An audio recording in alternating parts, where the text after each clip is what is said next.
Well, good evening, Mr. James Piscatori. Thank you for being here with us tonight. Thanks very much for asking me. Before we start off with your lecture on religion, I would like to start off this interview by asking, what were your motivations in researching about religion in the Middle East?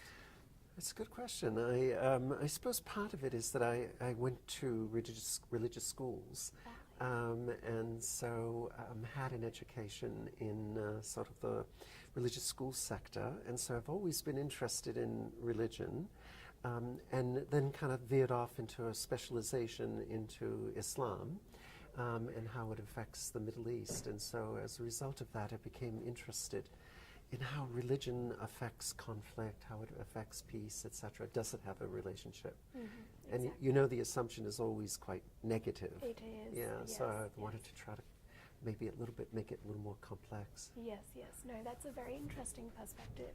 And what I did want to ask you about this is, yes, you are right. It is usually a very negative perspective when we talk about Islam. And so I wanted to ask you, could you describe situations where religion has been a force of peace? It's very, in some ways, it is hard to point to that. Yeah.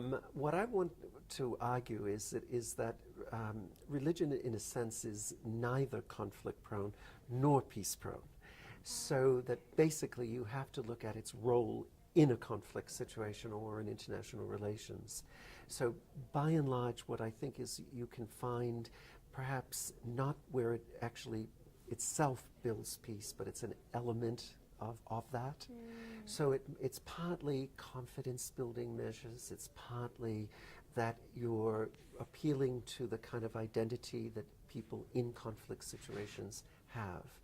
Sometimes it's more direct than that. Sometimes it's that people justify their violence in terms of religion. So you almost need a direct encounter with that to say there are different interpretations. Oh, yes. And there are some which are more peaceful than conflict prone. So it is hard to find examples of where it actually abstractly promotes it, but it might be more relevant to think of it as a way of sort of getting out of a conflict situation and maybe trying to build a more stable society. Yeah, exactly. And when you talk about the different interpretations of the Islamic texts, we can see that ISIS has done their own interpretations, and they have used it as a major force of mobilizing the Muslim community, especially in Western countries. And so I'd like to ask, what are your thoughts on why ISIS uses those Muslim teachings to mobilize their community? Why does Of course, the reasons why people are sort of mobilized by ISIS can be many. So it can be, social deprivation. It can be the political situation within societies, such as in the Middle East, kind of failing states, and so you don't see any alternative.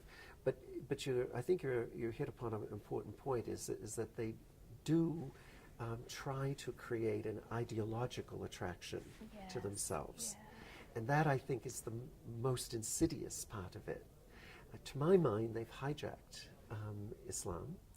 They've given a kind of a very specific spin to the theology, which is, of course, very violent, very uncompromising. And that, in a sense, can be attractive if there are other conditions present. So I'm not so sure, and I think the debate is still open on this, I'm not so sure that people are motivated to join it and to engage in deeply violent actions solely because of the theology, solely because of the ideas. It's probably a combination of others, but the ideology, the theology, does in a way provide that framework of kind of legitimacy to it. They're saying, to be a Muslim, you should do this and this. Yeah. I think that's wrong. But to the receptive mind, I think that could be very powerful. Yeah, definitely. Could you possibly contribute this to maybe the lack of integration of the Muslim community within Western communities? Yeah, I think that's an important point. And in many ways, you have to think that the situation of Muslim minorities is different from, say, if you're in Syria, or if you're in Iraq, if you're in Libya. Exactly. I mean, there clearly we have failed states, we have disintegration politically, socially, so it's quite clear. Muslims living in Europe, Muslims living in Australia, etc., are not in that situation, but there is a kind of social, political dimension, and it's whether or not they feel that they are outrightly being discriminated against, so Islamophobic activities, or that they feel that they don't have a fair share of societal resources, etc. And so, yeah, it is a sense of maybe not deprivation, but disadvantage. And that, I think, can feed into it very much. So you often hear, for example, in Europe, you often hear about young Muslims, say in the UK, who would argue that, yeah, but you don't know what it's like to be out there in the cities. You know, we're looked down upon. We can't get the jobs. We're not made to feel as if we belong. So that is a problem.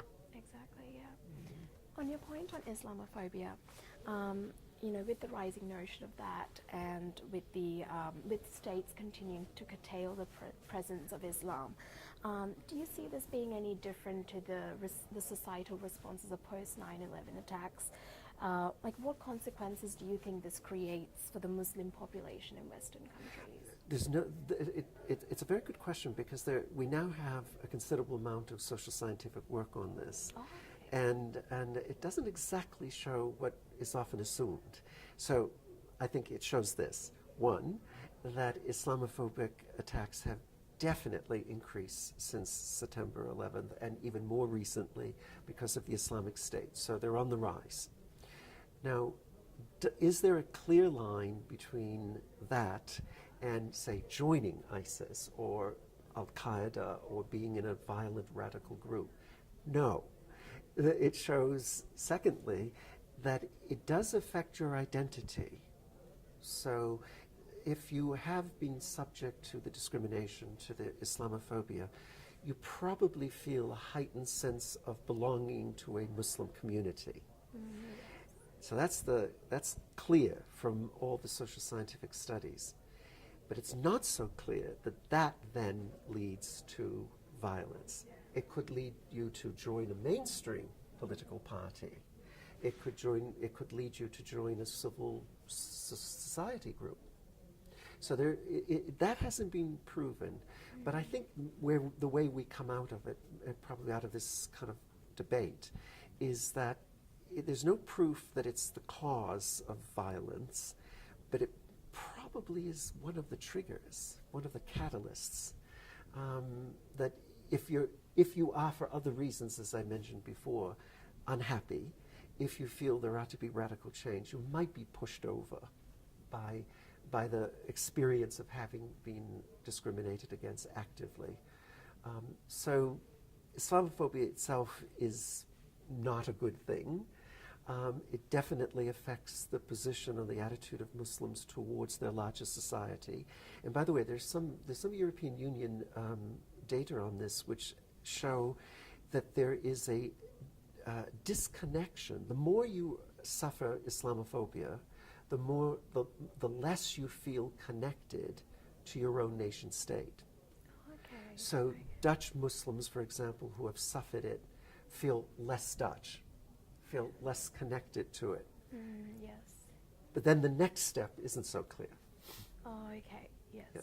So there's kind of a clear intermediate step that is played out by Islamophobia, but the actual act of violence isn't proven, but there certainly must have some role to play.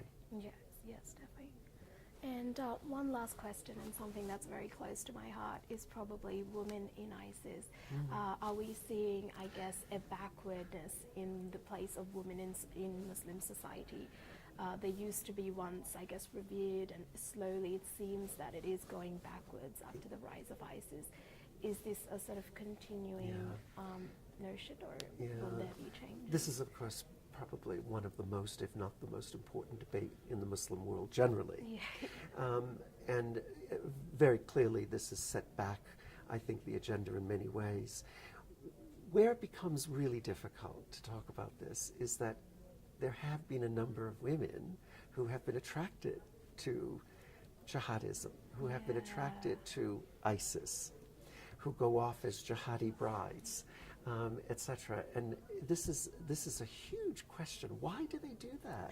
I mean, they're consigning themselves to certainly servitude, if not a form of slavery, and clearly that has happened. So it's not clear, and I think there's the famous case of the 3 schoolgirls from East London who went off. One has just been confirmed as having been killed in a drone attack, but the other 2 are presumably still there. The argument as to why did they join? Here they were British born, they were basically from middle class background in London. Why?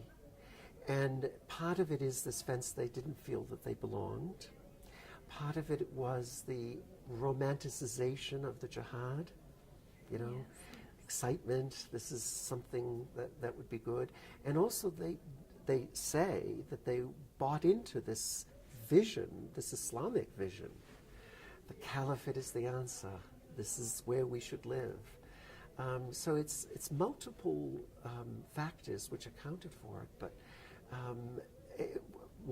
for whatever reason they joined it, it has certainly caused many other women in the Muslim world to be horrified and to say that this is a step backward.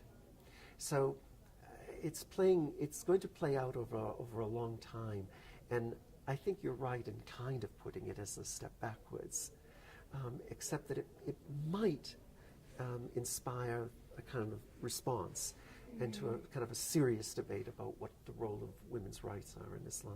Yes. Yeah, that's a very promising response. Thank you so much, Mr. Piscatori.